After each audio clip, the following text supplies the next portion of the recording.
So for today's video mga buddy, tuturuan ko kayo kung paano mag-convert ng millimeter or mm papunta sa centimeter or cm, then millimeter naman mga buddy papunta sa meter. Ito kasi millimeter mga buddy, ito yung common na nakikita nyo sa mga plano ni architect at ni engineer. So magbibigay tayo ng example ngayon mga buddy. Let's say meron tayong 1,750 millimeters.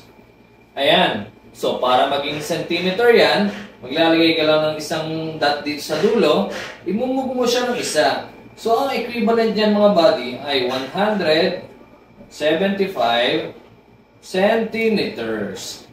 Gets ba mga buddy? Ilalagay lang yung dot sa dulo, imumove mo ng isang beses. Paano naman kung meters? So, meron tayong 1,750 millimeters. Kapag papunta sa meters, imumove mo naman siya ng 3 beses, buddy. 1, 2, 3. So, magiging equivalent siya sa 1.75 meters, mga buddy. Ganyan yan. Ngayon naman, buddy, paano naman engineer kung 10,075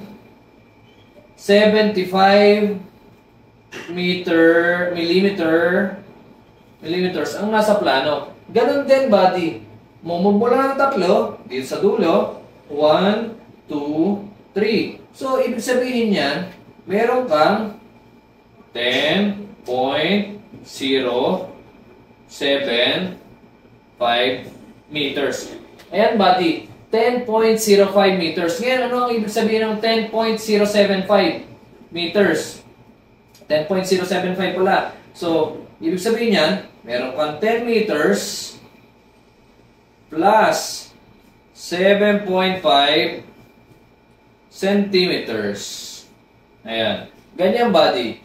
10 meters yun plus 7.5 cm mga buddy. And this is Yuri, your builder buddy.